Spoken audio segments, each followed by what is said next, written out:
سڵاو عزیزان، لەوانەیە شتری زنجیرە ڤیدیۆ فێرکاری پرۆگرامی ئار بۆ توێژەران پێتان دەگەینەوە.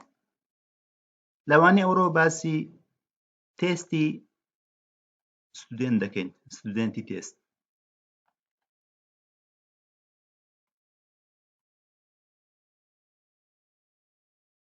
بەکاردێنرێت لە بۆی بزانین to examine the difference of means of two groups of data.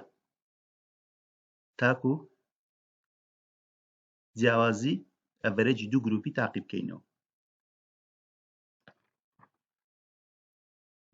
سەرەتا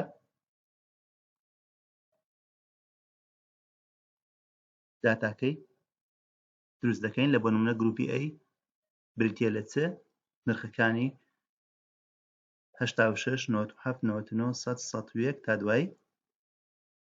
گروپی B داتاکانی بریتیە لە 50 100 98 95 90 هەرێکیان دە نرخیان هەیە.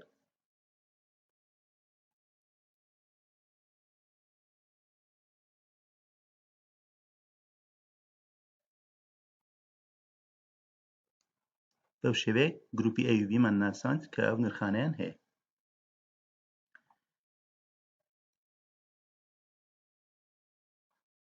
ئەگەر بمانەوێت تی تێستی بکەین، فانکشنی t.test بەکاردێنین لە بۆ گروپ A. ئەوە لە بۆ چ one sample t.test، تەنها یەک گروپ t.tesتی لۆ بکەین. دەبینین زۆرەکەی one sample t.testە، t valueکەی 40 و p valueکەی بەو شێوەیە significantە. بە هەمان شێوە دەتوانین t.tesتی لە بۆ گروپی بیش بکەین.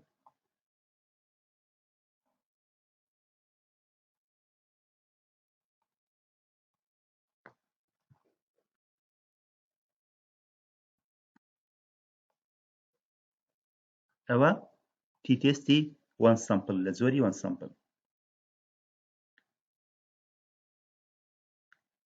دوای ئەوە هیتمان independent t.test، unpaired t.test.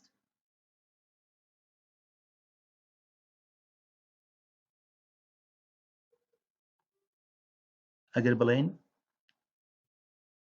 tt ناوەکمانێنە لە بۆ tt بریتە لە چ t.tesتی هەرێکە لە گروپی A و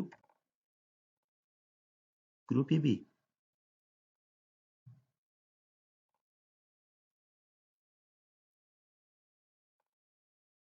بەو شێوەیە بزانین tt چ بوو.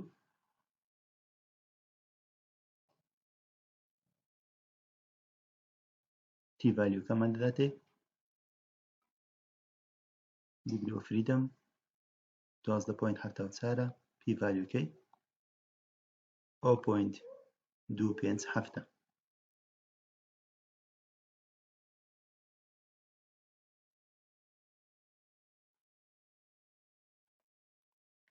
ئەگەر بمانەوێت لە بۆ نمونە خۆمان لەگەر t.testەکەی داتای دروست بکەین، بۆ نمونە پێ دەڵێن لێرە t.testi چمان لەو بینەوە x کە بریتیە لە 2 4 و 6.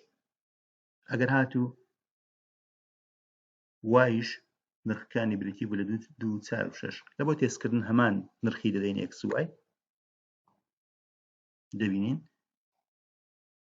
t valueکە 0، p valueکە 1، کەواتە جیاوازی لە بینی مینەکان نییە.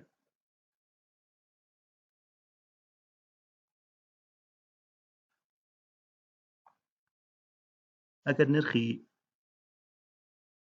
ژمارەکان یەکسیمان گۆڕی بە ناقص، دەبینین t valueکە بۆ ناقص 4.8،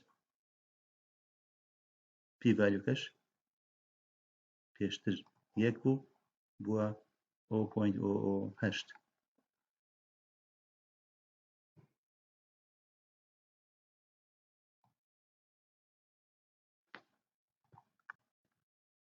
نمونێشتکە ئەگەر x 2 4 6 بی وایەکە 4 8 12 بی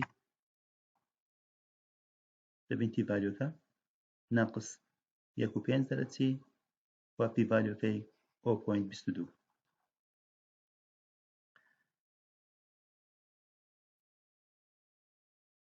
لە دوای ئەوە پێرتی تێستمان هەیە.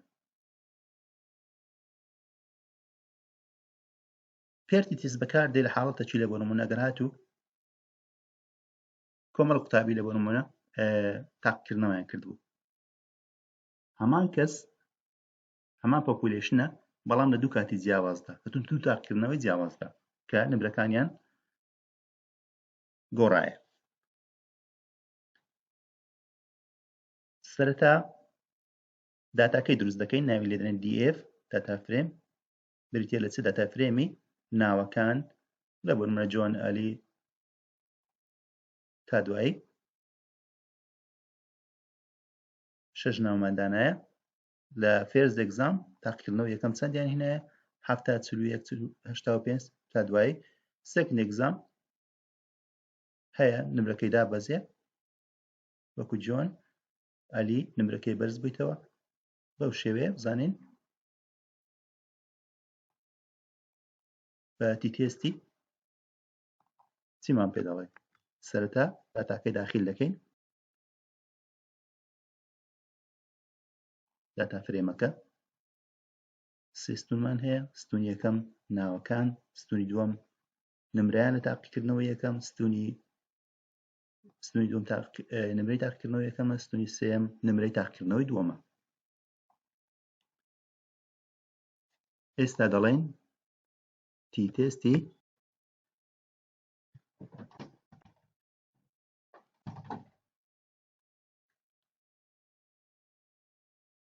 لە دەیتا فرێمەکەی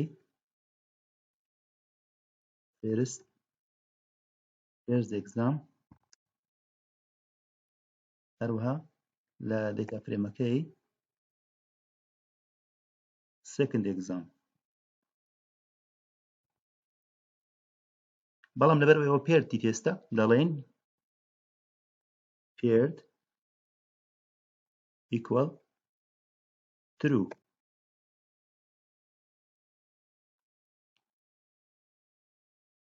ئێستا پێرتی تێستی لە بۆمان ئەنجامدا لە بینی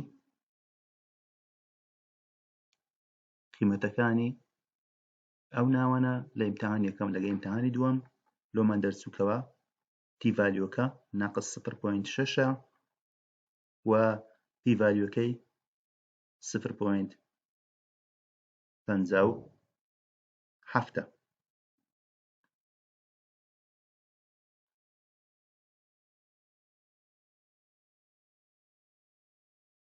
دەشتوانین کاتی تی تێستی ئەنجام دەدەین بڵێن لە تی تێستەکەی تەنها پی ڤالیومان پێ بدە بە بەکارهێنانی دۆلار هێمای دۆلار لەگەر پی ڤالیو.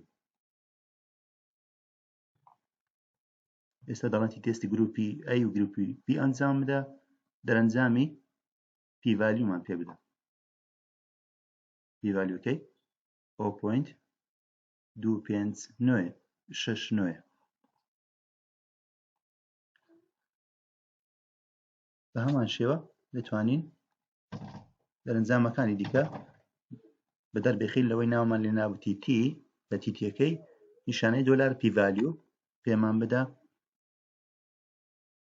یاخود چیمان پێ بدە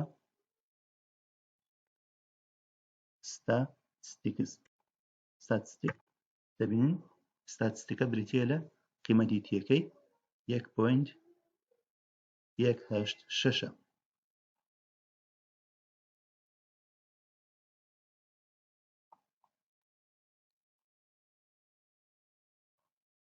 چۆن ئینتەرپریتی ئەنجامەکەی دەکەین، تەحلیلی دەکەین. ئەگەر هاتوو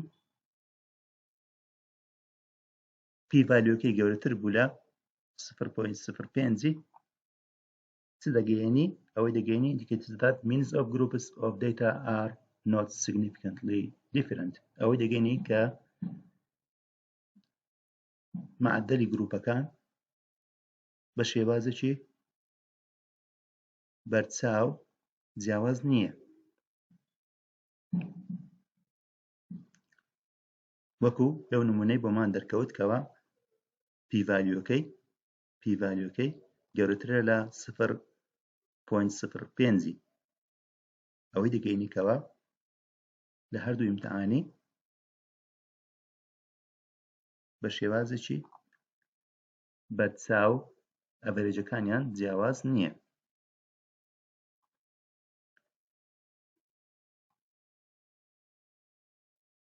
بە کورتی دەیڵێنەوە لەوانەیە ئەو جارەمان باسی t.test ستودێنتمان کرد.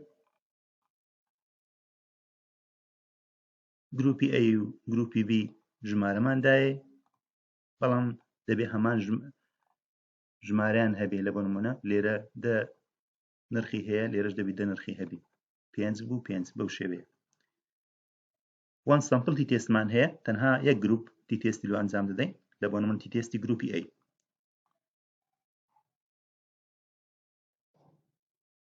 دوو گروپمان هەیە کەوە unpaired جوود نینە t.testیان لۆ ئەنجام بدەین، لە بۆ نمونە p.test گروپ A و گروپی B. بەڵام ئەگەر هاتوو هەمان کۆمەڵە هەمان پۆپولیشن بوو، لە دوو کاتی جیاوازدا ئەمە قیمەتمان هەبوو، لە بۆ نمونە نمرەی تاقیکردنەوەی یەکەم و دووەم، ئەوە دەڵێن t.test ئێگزامی فێرست ئێگزام لەگەڵ سێکند ئێگزامی بدۆزەرەوە paired equal true. دەرەنجامەکانمان هەموو پێدەدا، بەڵام دەشتوانین بڵێن تەنها p valueمان پێ بدە با بەکارهێنانی هێمای دۆلاری لەگەڵ p value. لە بۆ شیکردنەوەی دەرەنجامەکەشی سەیری p valueەکەی دەکەین، ئایا گەورەترە یان یەکسان و بچووکترە لە 0.05. ئەگە گەورەتر بوو ئەوەی دەگەینی کەوە معدەلی گروپەکان بە شێوازێکی بەرچاو جیاواز نینە. لێرەدا گەیشتنە کۆتایی بابەتی ئەو جارەمان، بەو هیوایان کەوا بۆتان سوود بەخش بوو بێت. تکایە لایکی ڤیدیۆ و سەبسکرایبی کەناڵەکەمان پیر نەچێت.